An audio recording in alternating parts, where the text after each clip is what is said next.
That's totally out the whole tape. You could erase that, bro. I was in the studio with Jizza from Wu-Tang, and I had some other friends that came down and visited me, whatever, and they was there, and we're chilling. The music's loud as fuck, dog. We can't even hear. We're like this, popping. All of a sudden, dude, my boy walks to the door, and he's like this. You know, we ended up taking it there, man. Ran in the studio with 9 guns, two shotguns.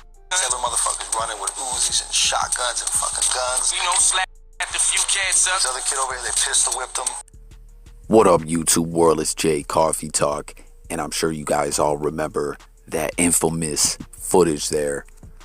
The infamous Mobb Deep, rest in peace, Prodigy, True Life, and that was DJ Muggs telling the story. You know, DJ Muggs of the legendary Cypress Hill, and he's talking about what went down, you know, the whole situation between Prodigy and True Life. Now we're talking about rapper Saigon, very talented rapper, had a crazy buzz in the rap game in the early 2000s, whatever you want to call it, like 04 to 08, 09, around there. I mean, still dope. Recently signed a deal with Tech Nine, Strange Music, put an album out. Comment if y'all listen to that album, the Saigon fans and everything. But what we're talking about is how Saigon's career kind of got derailed, and this Mobb Deep situation plays into all this. We're gonna break it all down, man. But first off, I just want to say, man, True Life is a wild one. We already know this. But anyways, let's get back into this, man. Now, like I said, man, Saigon had a crazy buzz going on, was all over the mixtapes and all that around 04. I remember my local bootleg guy that I would get mixtapes from. He had a joint that he put out, and it was like a half 50 Cent, half Saigon mixtapes.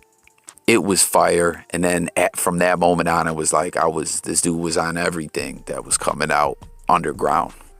He had a deal with Atlantic, and basically, man, album delays and problems with the label kept his music on the shelf and didn't come out like it was supposed to, so he could really blow up and have that success like he was looking for. And I really think may have happened if things went the way they were supposed to. And he talked about all this recently on Drink Champs. You fucked my shit up. Who, me? Yeah. Me? You and Capone. Oh, no. I knew you playing. No, but no, what are you talking about? No, I definitely don't know. My nigga, you and Capone fucked my life up. How would you say that, man? I'm gonna break it down. I ain't totally confused. I'm totally confused, but I'm into this. I'm gonna bust it down. That whole Mobb Deep shit, right? That whole Mobb Deep shit. When that incident happened, okay. Right, if you remember that night, y'all was there. I was there. Yeah, I only went there to see y'all niggas. Yeah, that was true. I knew I had a problem with you. Let me tell you. know. So boom, it was a CNN reunion. Y'all was doing a reunion show. So you hear what he's talking about with Nori, man. I don't know if you guys all remember that event back in 2007. The infamous footage came out. Saigon stalled off on Prodigy. Once again, rest in peace, Prodigy. No disrespect to the late, great legend, Prodigy. We're just, highlighting what happened here with Saigon, and it's a part of the story, you know what I mean? But they had a really cool event where Mobb Deep and CNN were going to perform their albums, The Infamous and The War Report, in full. That's dope, man. That's a dope concept. I like that.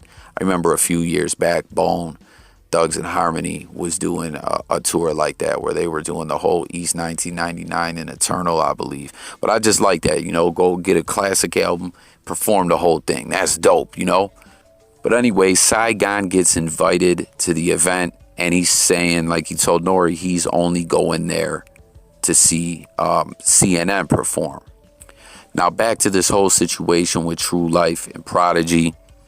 And, Mobb Deep, I guess, as well, all was involved. But the problem was mainly with Prodigy. I'm sure you guys all remember that footage from the beginning of this video here from the Beef DVD. And True Life wasn't playing. You know what I mean? He was trying to get on in the game. Just like how Saigon's career got stalled out. True Life had a situation like that. He held Prodigy accountable. And he went hard against them. You feel me?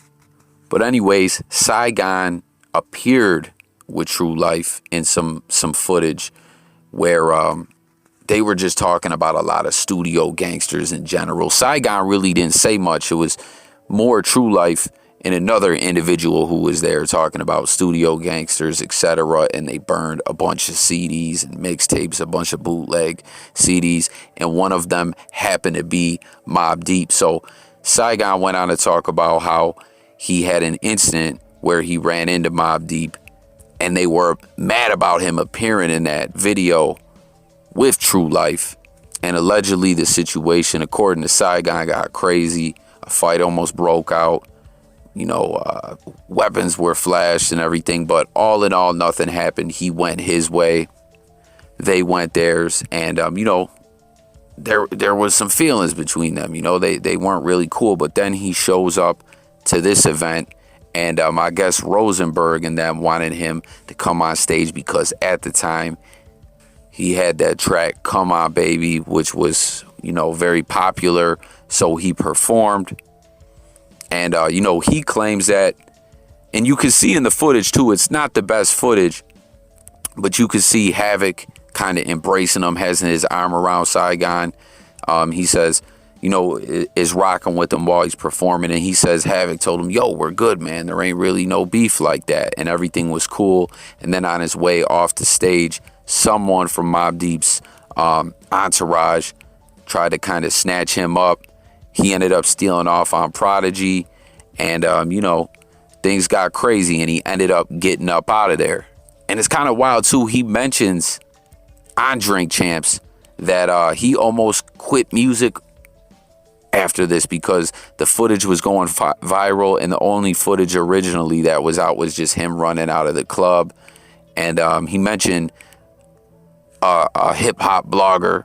I ain't gonna mention his name, but you know, he said that guy kind of clickbaited him and only put the footage of him running out there. But he said someone ended up getting the whole footage, which is, you know, appearing in this video in different parts of my video here. But he almost deleted his social media and quit because this video was going so viral and everyone was clowning him. You know, they were the first footage that came out was making him look real soft and everyone was clowning him. But listen to what happened after all this.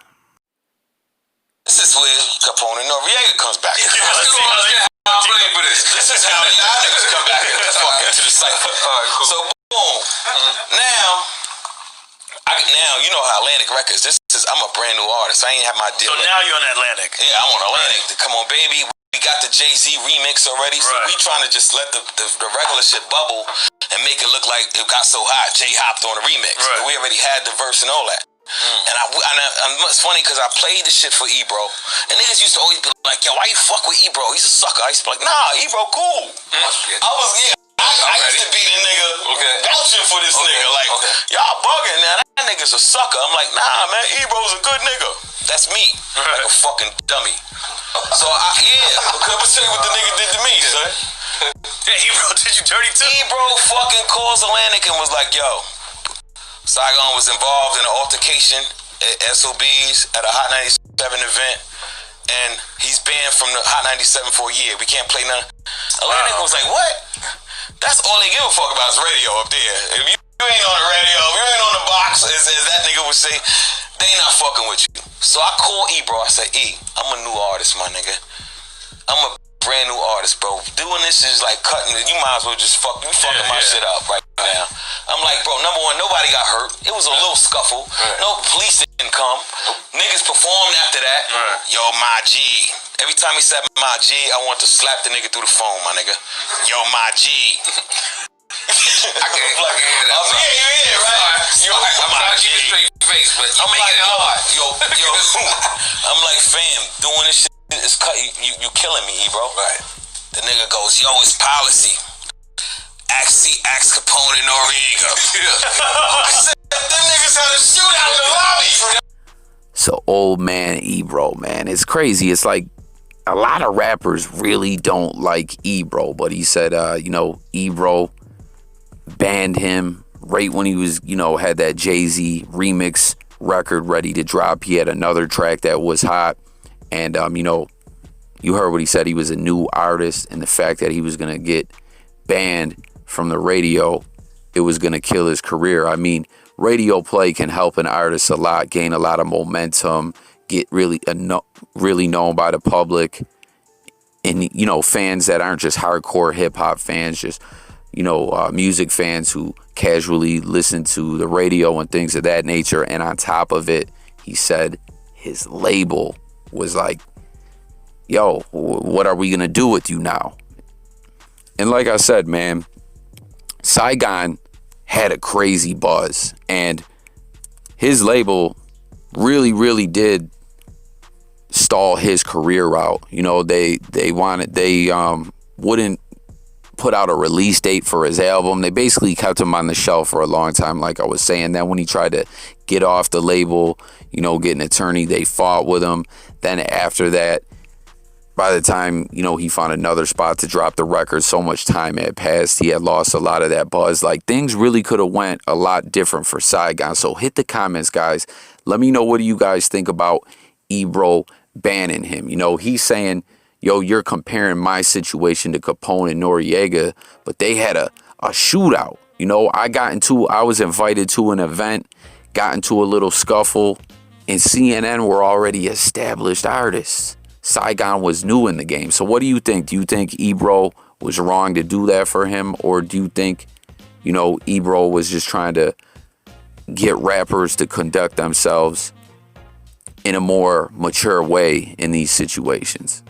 You know what I mean? Hip-hop events do have a bad reputation, and a lot of venues don't want to have the hip-hop concerts and performances, you know, because they're afraid something's going to go down. And in a lot of situations, too, even if venues want to put on a show, there's insurance problems where they can't get the venue insured. You know what I mean? There's just a lot of things with the business that can get complicated. But it really is a damn shame, man. Because for real, think back, man. Saigon had the buzz, like I said, with the mixtapes going out. Dude's, his music was dope, like I said. He was on Entourage. He you know, people were rocking with Saigon. But all in all, man, it just took too long to really get his music out there. And I don't know, you know, he's still dope. Like I said, signed to Strange Music. Everyone hit the comments. Let me know your thoughts on everything I touched on in this video. I'm going to close the video out with Ebro and Rosenberg's response to this interview. And thank you for watching, y'all. Look forward to hearing what you got to say in the comments. Make sure to sub to the channel if you're new. We drop daily videos, music, news, sports, current events, much more on this channel, all different topics. So make sure you guys subscribe, hit that bell. It's Jay Coffee Talk, and I'm gone. On his security's back. It's crazy. But you can't do it. You can't show up to a Hot 97 or any radio station event. Leave your street business in the street. And on top of that, if you knew you had problems with someone, and this is just advice for any young artist coming up, you got problems with somebody and you have a good relationship with a corporation, and you're like, you know what, I probably shouldn't be there because it may turn into something and I would like to protect my relationship, make that decision.